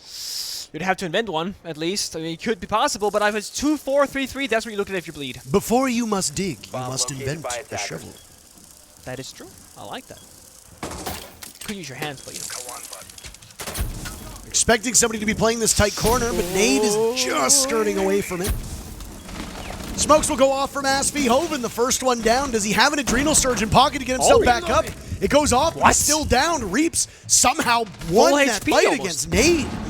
No idea, and almost no damage was done to Reaps. I'd like a refund on my shotgun, by the way. It doesn't seem to work at all. Hoven picked back up. Bleed with a numbers advantage for the first time on this map. A flurry of kills from both teams, but Furia comes out behind. Things have gone from bad to worse. Multiple times, it looks like it might happen again. Fellapox attempting to stop it. There's one hunting down below, now isolated by the Deimos Mentalist. Picking off what remains of Fellapox. JV92 will need to clutch. 3 kills to be had, now 2 remain. 1 player to his left. And Pesky Brava's taken away some of your gadgetry. Mentalist down below. JV92 will play this without any information whatsoever. At some point, Bleed had to win a round. They called their timeout. Settled the team down, and now JV92 will look to long arm. He's going to be in a very precarious position. The sound cue will go out, and there's the secondary. The super shorty of Mentalist sure does pack a bit of a punch. And as he ascends Visa stairs, he gives Bleed only their 2nd round in this series. Yeah, I mean, it's a good look for them, but also a small misstep there from Furia, which doesn't happen all that often. They didn't actually destroy the floor on that default plant position good enough to be able to see both sides of that door plant from below. Had they made that hole a little bit bigger on the left-hand side, I don't think that plant would have gone down whatsoever. And that would have enabled Furia way into the round again. But this is Bleed's first attacking round victory. They need to get that 2-4 or 3-3 half to have a realistic shot at playing it out on defense. You need a little bit of wiggle room, so, you know, be allowed to make some mistakes, take some risks. Also because you do have 4 playable bomb sites on this map of Consulate. You got that split bomb site, piano, top floor, and the basement. And you want to figure out what's going to work for you. If you go down like 1-5 or 0-6, you don't have the chance to gamble anything or try something different. So 10 seconds remaining. Lead needs a little bit more here. They still can't get it done. The good thing for them here is that this is the 2nd bomb site rotation. Furia, in the first 3 rounds, they showed the top 4 bomb site, the basement bomb site, and that split bomb site of Archives and Tillers. If they do that same exact rotation again, which they have so far, Bleed will have a baseline idea of their approach to it. They can go for a counter. Not again. Not this again. I mean, they opened the wall, but they don't do much with it. They killed the drone, they saw it, you think, nah, I'm not going to go for it. Well, it was smart of them to drone it, right? Because a couple rounds prior, they saw the opening, even though Herds was long gone, and they thought, okay, well, he's obviously impacted this. He's looking for some kind of run out. Why don't we check it? Yeah. It costs you a drone, but you get a lot of information, and more importantly, you don't get your head removed unexpectedly. There's Deimos last time, Jackal in this round. Again, isolation kills, and I like this drone play. Just drone in Reaps with a good gun. Look for those roamers up above, sees the goo mine, goes to the pre-fire. Hertz actually might be having to back off here. He does. Or not. He will leave a trail of breadcrumbs behind him as those goo mines get shot. Super Shorty returning the favor. As it was a Super Shorty from Mentalist to seal the deal in the previous round, now Herds will use it. KZ not far removed, and oh my. A good round from Bleed, and following up, a not great round from Bleed. Flawless could it be had? It's all up to Aspie at this point. Through the wall, a flash, and it's a flawless one from Furia. You ever get bored? Did you ever, when you were on Penta, did you ever get bored of just winning so much? It feels really good to win. What is drifting? It's a song title. What's going on here? It's healing. I just got it like last week. And Do you apply aftercare? Okay, so progress into my tattoos. I just got new tattoos. I got, got 3 new tattoos. Yeah, smiley face, drifting. And he got a picture of me. And I got a picture of him. Yes. On his shoulder. On my heart, on my chest. So every time he looks in the mirror, I'm with him. Yeah, in spirit and physically now. He actually went and got a tattoo of an attractive person's face on his own face. So if you look at his face, you're going to be like, wow, that's a really nice looking face. Not his. It's the tattoo. That's crazy, actually. He has a tattoo called Drifting. Yeah. By who? This is NF. Oh, it's always NF. Yeah, he's my favorite artist. NF Doom. Was it you who tweeted out the door? Yeah. Oh, that was super cool, actually. It was a sick door. That was super sick door. We were walking around Manchester on the very first night that we got here, and there was a giant door that's, 10 seconds it says to go. MF, it's just MF Doom's mask. Yeah. MF Doomway instead of MF Doorway. It was cool. And I admittedly have never really Objective is listened to defuse the NF, bomb. but I will listen to drifting. I like it. But no, when you were on Penta G2, did you ever get tired of winning? Do you ever think, you know what we should do? We should deliberately handicap ourselves and just see if we can do it. I mean, we did hide strats because we were good enough to Hold do on it. a second here. Are you admitting to saving strats? Of course. I knew it! I knew it! I knew it all along! We have an admission of guilt. I would say you saving strats. You? No, we always said no, of course. But I mean, we're whipping out maps out of nowhere and stuff. That's not a coincidence. Turdstra, by the way, just tried to use the clutch drone to take one of the cams out in Visa, and it was actually shot by one of his teammates. It was. So it failed. Unlucky. It actually showed failure on the screen. Man, I had a... Oh, yeah. By the way, did you know what bomb set it was last round? No clue. Basement. Attackers have dropped the The bomb. Oh, yeah, that's right. entire Yeah, yeah. round played out, top floor and CEO. It was a basement bomb set. 4 defenders were upstairs. 5 attackers died upstairs. This is one of the most one-sided matchups we've seen in this entire event. I think it might be the most one-sided. And it's happening in a qualification matchup for playoffs These on are Friday. 2-0 teams. These are the best teams here right now. 4 teams were undefeated to start the day. Bliss, Secret, Bleed, Furia. Yeah. And it was a 2-0 victory for Secret to knock the Aussies down to fight against PSG talent tomorrow. You speculate. We'll wait and see. Yeah. And now Bleed is getting rocked by Furia. It's a nice play by Reaps. High sensitivity. Usually that kind of thing will work out. KZ the very first pick. Now Fires will go, but guess who's repositioned? JV92 eliminating Reaps, and the Fire that was seeking to claim one of the players from Furia will not do much at all. Wait a minute. Asphy has somehow found a back door into the bomb site. Or, well, above it. Reloading. Once again, all of the action not actually happening within the walls of the site, but close enough to. I mean, that was a top floor hold. Like, it literally looked like a top floor defense because they played the exact same setup, but it works. You're Furia holding up are inside. not bunkered down. They're just roaming. They are literally, as All if the it was time. the side. KC, though, still upstairs. KZ is 10-1. Yeah, yes. 10-1. And Nate is 1-2. He's chilling. Oh, that's one. Oh, missed an opportunity for more. Nade's been having quite a leisurely day, and now he's found himself He's in a also top 1v1 four. against Mentalist, who will now drop. Call is made. Ow. Where does he take damage from? 15 Through the seconds to floor. go. No diffuser. Naze just missing the opportunity. He didn't have diffuser. He didn't need to engage there. But look at how little HP Mentalist had. 5 HP is what Mentalist won the round with. That was as close as it can possibly get. You can tell the frustration on Bleed, by the way. Mentalist is trying to keep them in it, but nobody on that team looks happy in the slightest. I mean, let's be honest. They're not having fun. They're fighting for it. Good effort. They got the 2-4 half that was like, that's the worst case acceptable outcome. It was 2-4 or 3-3. So they've done the first step of, okay, they now have a shot on defense.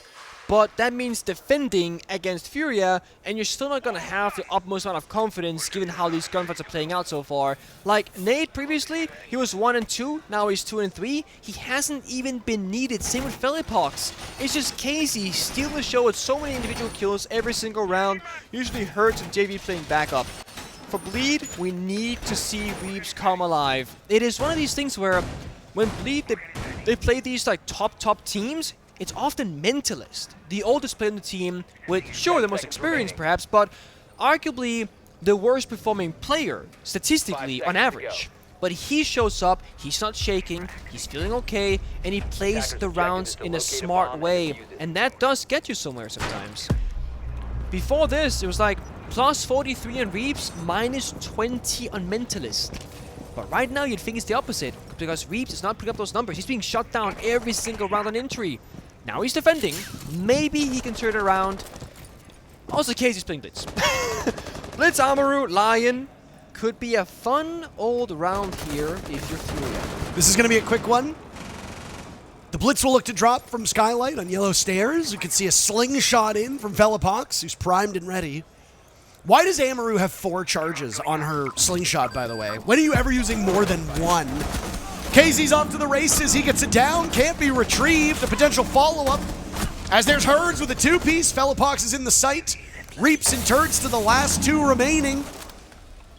Damage has been done to Furia, but they are still in very good position. The only thing they lost was that shield.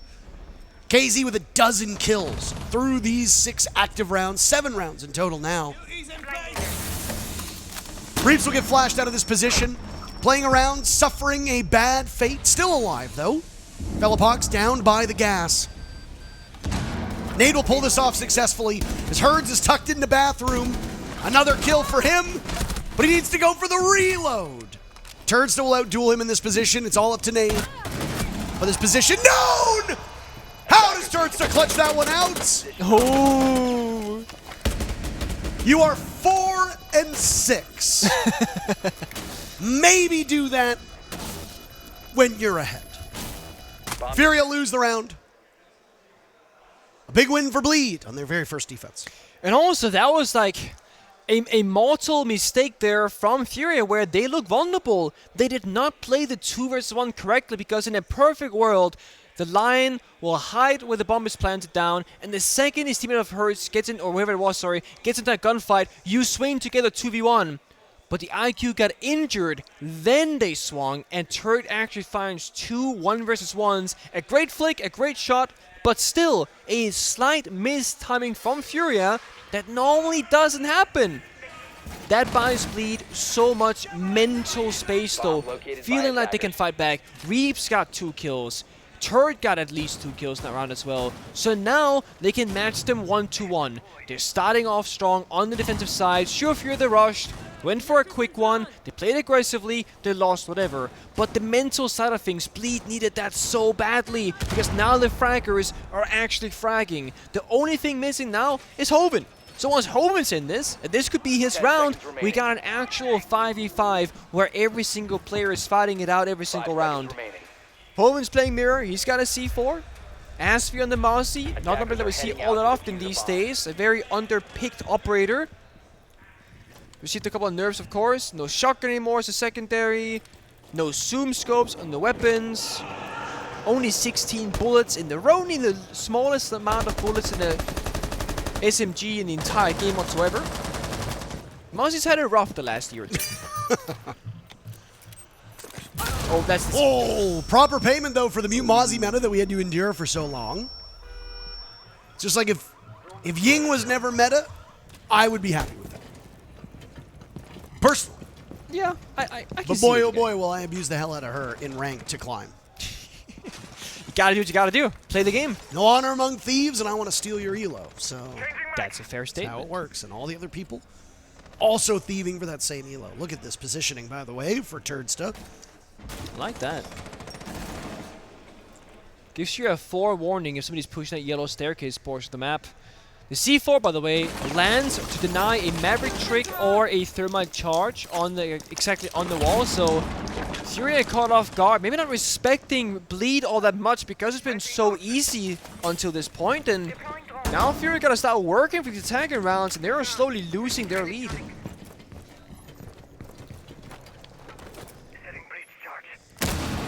If the thinking is that the better side is on defense, then Bleed will ride the rest of this map in a good spot.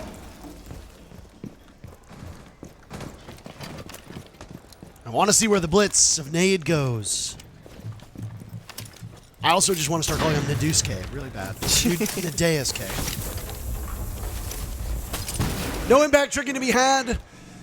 2 nitro cells remaining, both on Reaps and Asvi holding on to it. I mean, this could just be a simple capital fire smoke, blitz smoke, get in there, try and get down the diffuser, but there is 2 C4s and a Solus, so you're gonna know exactly where that bomb will be planted, or diffuser rather. This could be problematic, unless they can deal with the Solus first, which I doubt they can. Smoke grenade. Smoke's tossed out, and well, Nade will walk right in, misses the battle. Bleed wiping the floor with Furia on this round. Felipox upstairs, holding his hat in hand, begging for another kill. How winnable is this? Probably not. The Felipox will do his damnedest. Run right Nasvi on yellow stairs. And we've got a tie game, Nick. Yeah, and this is the thing. Furia, of course, in the perfect world, if they can just kind of run away with it, they will do it without showing strats. Because why show stuff you can save for later? The fact that the scoreline now is 4-4 means Furia can actually start trying on the attacking side of Consulate. There's a timeout, by the way. That's the switch up that's going to happen. It's serious time. The big reason why this is important. I think Furia will win on the third map of Cafe regardless. However, it's about hiding as much information as possible because Furia is a team that is expected to defend their title as the best team in the world by going to the Grand Finals. Very much that's the realization expectation here. So they can avoid showing Cafe, and they can avoid, showing as many strats as possible on Consulate. That's what they're aiming for. But now they're realizing, hey, Bleed on defense are pretty darn good. They got things figured out. So we gotta try out that our best now. Sure, we're gonna show Consulate. We can still hide Cafe, however, if we can just win it out here. So I think that's gonna be the reset status for them. For Bleed, of course, they also can talk to Julio during this tactical timeout. And they can just kind of say, guys, keep going. But also maybe say, be prepared, because now it's serious time for your opponent. They can. Well, this game has certainly tightened up. Oh, yeah. A lot of those rounds were because of two people that were won by Furia, KZ and Herds. Felipox and Nate you don't really expect much from in terms of killing because they are usually there to support. If they get kills, great. But you're not going to finger point at those two players if they're not top in the scoreboards. Felipox being 4-4 is perfectly fine. Nate being 2-5, relatively fine. JV92 is at 7-5 as well, but these numbers look really good. But that's because of the dominance early in the map. Yeah.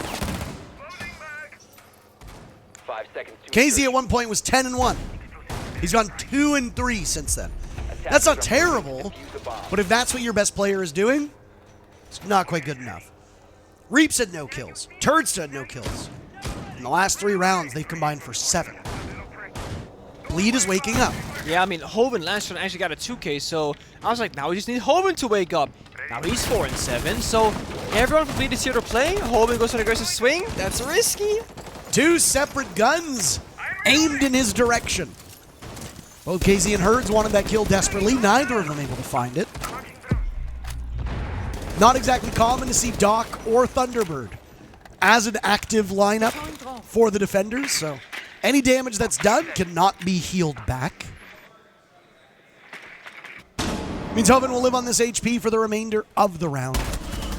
Oh. Asvi attempting to maybe scout out what's going on over in admin, and Nade greets him at the end of the para. With Hoven on low HP, this is very good for Furia. It very much is. I see actually trying to lash out, feeling it, but now they're getting shut down again. Furia, they're here to play. Nitro Cell from Turdsta. That's all that Bleed's been able to muster so far. Hoven, who was involved in that very first initial attack, is still alive. Reap's now taking some damage too. What I said about Bleed is not the same as Furia. They've brought a medic. They've got the Finka. KZ picked up 1 kill and will now use those adrenal surges to top up his friends. Down goes Reaps. It's Hoven down below. The main floor. He hears all the footsteps above him, but, well, T5's a pretty good weapon. 1 more adrenal surge from KZ. When are you going to use it? Because now it's Hoven. Over towards Spiral. First boogie thrown out by JV92. Most of the utility from Furia has not even been used. No need. Hoven is completely blind. Nate seals the deal. Great round from Furia. But boy, oh boy, when these rounds go bad for Bleed, they go real bad. It is a snowball effect for sure, and that's the thing. When it's so, the reason why we talk about Brazil being the best region in the world, it's not because Furia is in Brazil. It's because you have someone like FaZe and you have someone like Furia. We're talking about Liquid when we want to. They've made grand finals before as well, even somewhat recently. But Brazil in general, their understanding of the game and their ability to convert small victories into massive leads is very impressive. FaZe going into this event had, I believe, a 94% conversion rate from opening kill to round victory on defense. What that means is, when the FaZe get the first kill, when they're defending, 94% of the time, they win that round. 94! The average is like in the 70s, I believe. And that's just one Brazilian. The near FURIA, who is very much the same story. Whenever you give them an inch, they will take a mile. They do not care about their opponents. They have no respect in the server. They're nice guys in real life. They wave and they smile and they dap people up, no issues. But in the server, you are their #1 enemy and they don't give a damn about you. If you're in their way, they will take you down. They have no respect for their opponent, and it's the only way to play this high level of play of Siege.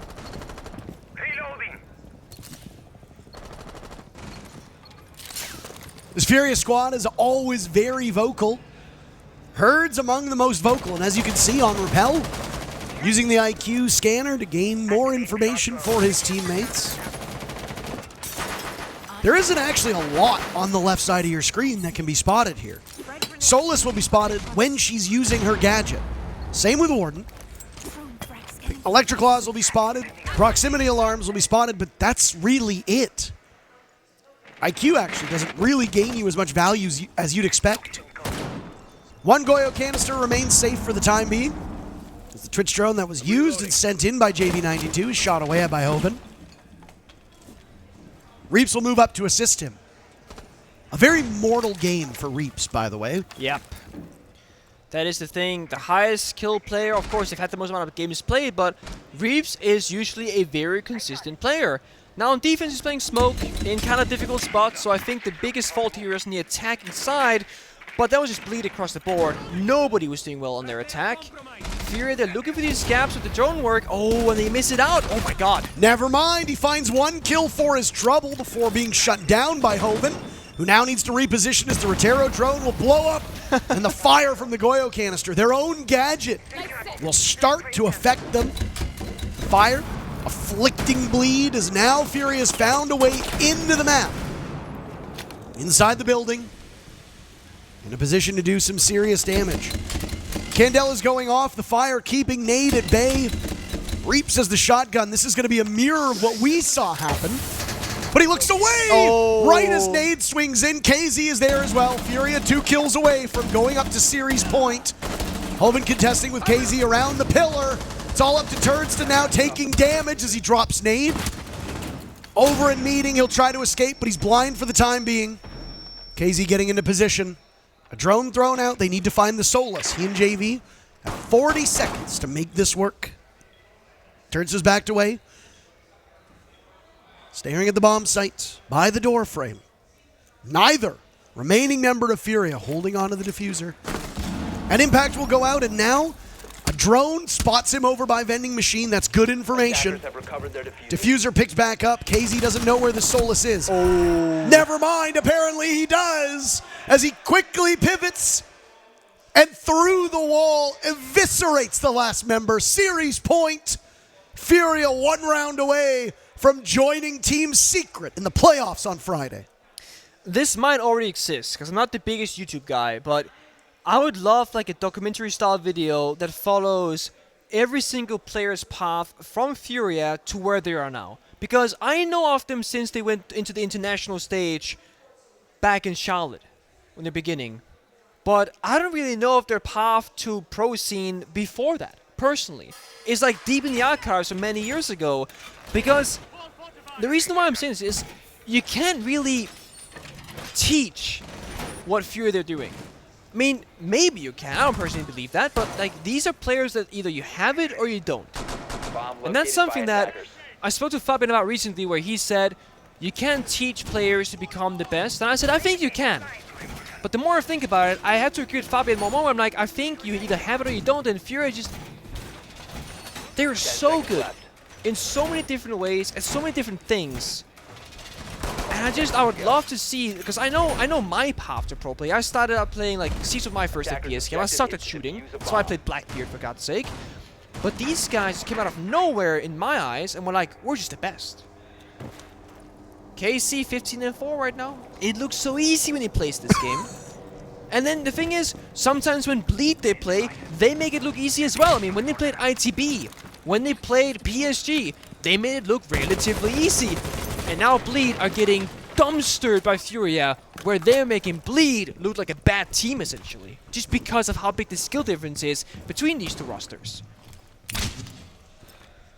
So if that video exists, send it to me, please. Very curious. Just to get back to the point. Yeah. Just to get back to your original point. Yes. Yeah. I drifted, one could say. Were you drifting? I was drifting there just across my train of thought, you know? Going through it. Over and around. The funny part is we never even got to talk about your other tattoos. We didn't. Because we talked about you getting a tattoo of a more attractive face on your own face. Yes, you made that one up. I did make that one. You have no idea. That's a real thing. And that's it. Nate is off to the races. But a nitro cell and a toxic canister will both work together. It was the nitro cell that ultimately claimed the victim. There are the Candelas as well. Fellapox on the buck down below, waiting for the right call. Well, now he'll go on to drone. Fellapox taking some damage from the SMG-11 of either Reaps or the Soulless of Turdsta. Another attempt, looks like it will go! JV92 swung on, there's no coverage from FURIA. Was Herds asleep at the wheel? How do they swing? How do you let your teammate trust you and you let them down?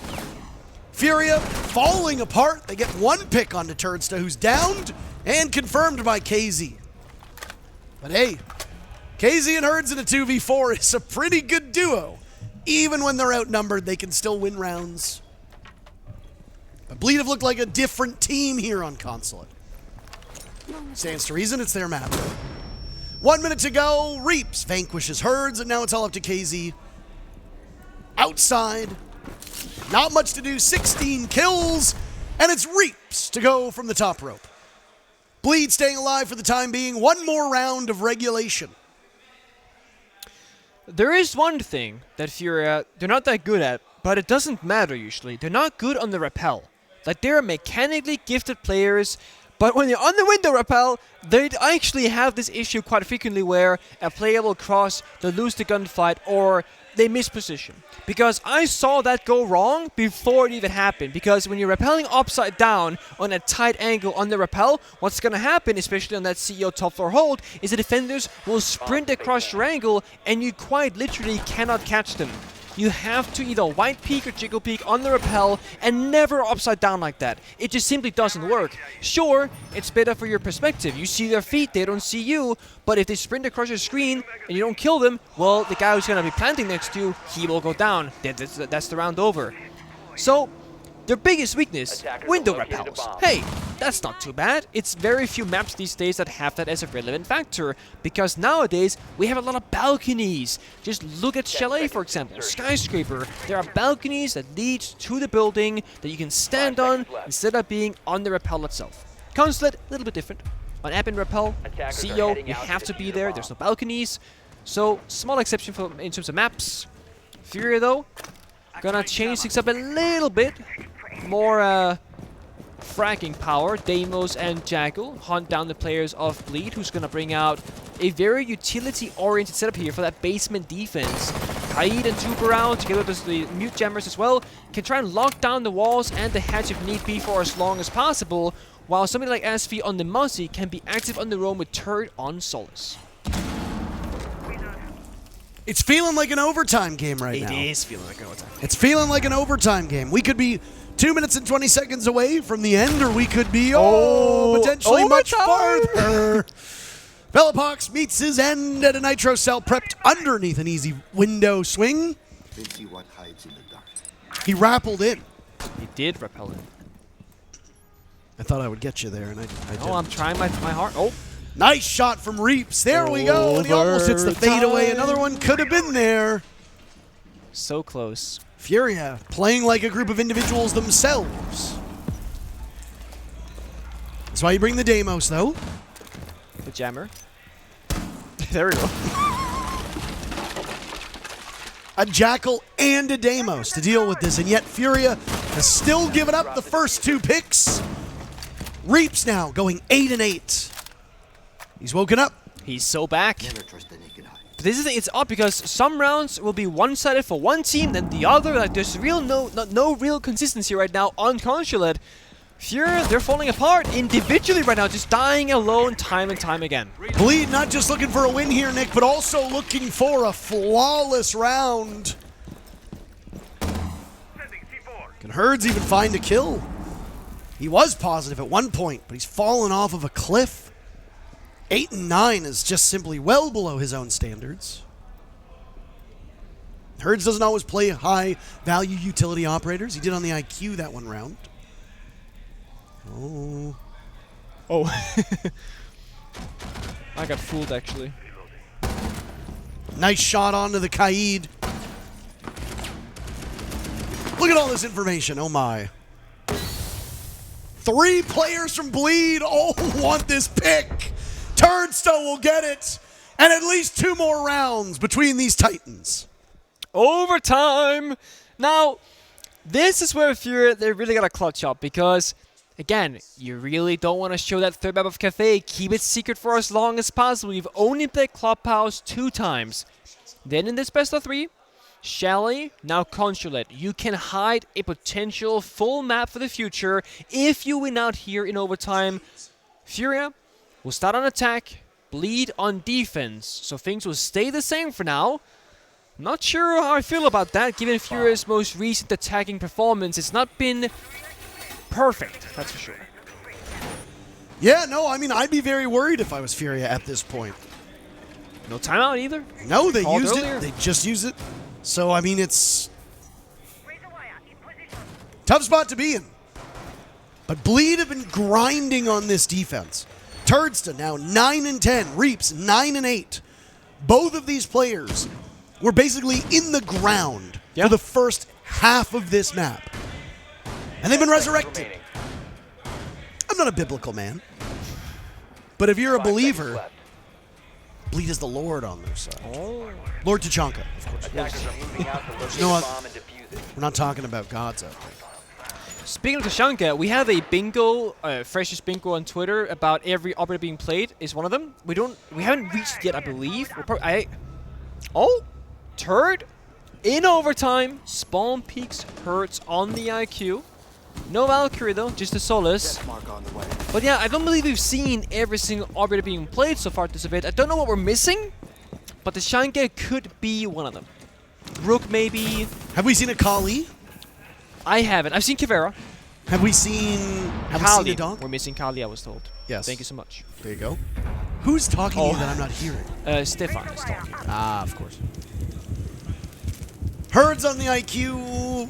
A bomb has been located. Not maybe the right pick. Again, look at the operator lineup from Bleed, unless you're bringing it solely to counter this Solus, which is entirely possible. We've seen players run an IQ just to deal with a pulse before. Solus is way more valuable in a lot of ways than a pulse, especially in the current meta. Oh, absolutely. So why is such a band operator, plate operator? Casey waiting for the fire to approach forward with the blitz to start off the chaos in this round for the side of FURIA. They gotta get that first kill and even back those numbers. He makes a lot of noise, though. You know the blitz is here. He's trying to toy with them. I don't know if the Solus was banned. He got picked right back up by the Adrenal Surge. And here comes FURIA to storm the gates, but Bleed knocks them back. Felipox desperately trying to win the round, but Bleed will take the lead on their own map.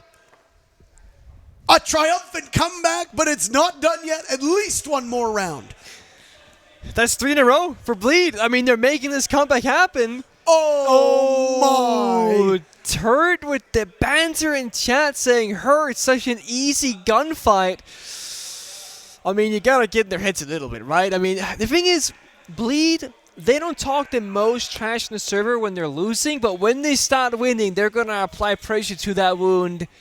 FURIA, they're going defense now. They should find some success here. That's where they thrive. They love defense. But the issue is they will have a second attempt on the attack, even if they are victorious here. It's going to be 2 defense for Bleed, 2 attack for FURIA, because that's how the overtime starting sides happen to be. Right choice, of course. Teams choose them. They're going to be at the clash. KC 17 and 7, very quickly approaching that 20 kill department, which is excellent for him, but there is always that when someone is popping off individually, it is usually because either making up for the lack of performance of others, or they're simply just that guy right now. The issue is, if you take down KC, if you're Bleed, you take off like so many Attackers are moving to kills bomb. and like so much pressure from FURIA's side. Whereas Felipox falling behind here, falling in, sure he plays support, but here in defense, everybody is an equal, I would say. The whole support thing is mostly an attacking oriented thing. You got a drone, you got a hop, you got a plant, etc. And Bleed, they've been really good at making all their players come back into the server, holding a bit behind, but Reeves is there on 11 kills now. Mentally sitting on 10, Turds there on 10. They're all showing up when it matters the most. I mean, we've been talking a lot about Turds and Reeves because they're the two players that tend to draw the most attention. Yeah? But just like Perez in the E1 game that we said, Mentalist is very quietly putting a lot of good kills together. Oh yeah. I will say, though, one small caveat, Mentalist has been getting a lot of exit kills that have been quite impactless when he's the last one alive. That's fair. Whoop. Bow. There goes the Electric Claw. And there goes Reeves. A big entry from KZ. Back towards that site. I don't know where Reeves was trying to get in, but KZ, that first kill. 18 kills for KZ so far. Oh, just walked into the yellow door. Good night. Sometimes it's a quick death. Reeves, a defense player, I suppose, in this matchup so far. Really struggling on the in-turn attack right now.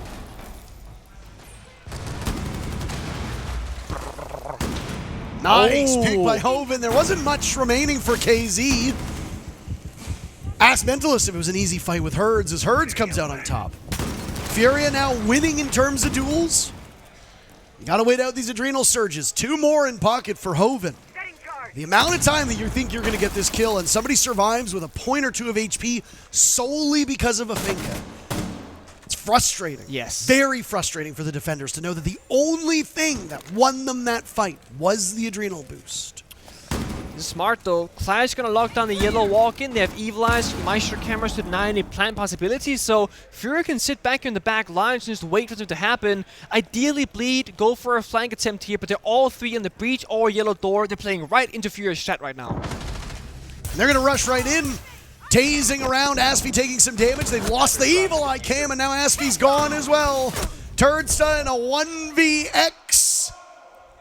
JV finishes it up all the way, 15 rounds. Sure, there's frustration here from Furia thinking, why won't you guys die? Just give up already. I will say, Bleed, they are one of these teams that they also have a lot of lack of respect in the server seas. Their trash talk, the way they play the game, their spawn peaks, they're annoying to play against. But I think it's their biggest asset right now going into 7-7. I think so many teams, even speaking big names, whether it's BDS or FaZe or G2, all the big boys, when you're down on 7-7, and this is like, it's over if you lose, a lot of players and teams will start feeling that pressure.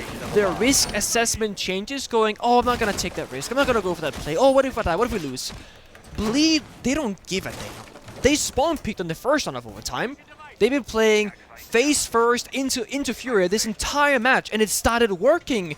Reeves was like 2-7. He's 11-9. And I truly don't think that Bleed right now is just going to roll over. The only thing they have done, 10 seconds which is kind of against that point, is that they're playing Mute, Bandit, Kaid, Chubarao. 4 separate operators that are all relatively passive around hard wall breach deny. Of course, the Mute Jammers can put a buff for some roaming, but it's just Turd on Solus getting very active. Reeves is putting Jammers up above, so I will take it back. I like this more now. It's 2 people roaming, 3 people playing side for deny. They're still playing aggressively upstairs. Again, Bleed are doing a good job here at applying that pressure continuously despite OT.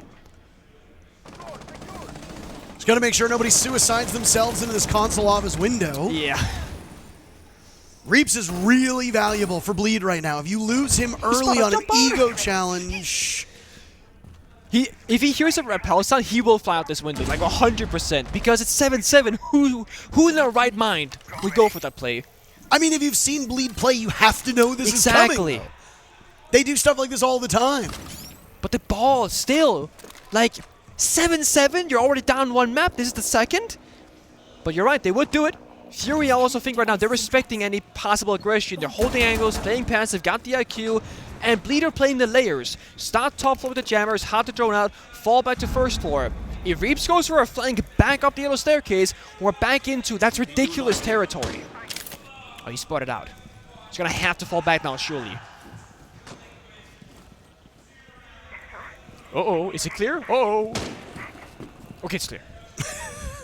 You never know. Every time you run past an open window, an open door, you always kind of just have to concern yourself with what might be there on the other side. Boogies will do their job above the garage. Hoven looked like he was trying to shoot one of them, but missed. Frozen metal. Now his auto canister will go out. And from above, those bandit batteries removed. Electroclaw also spotted. KZ on the IQ now.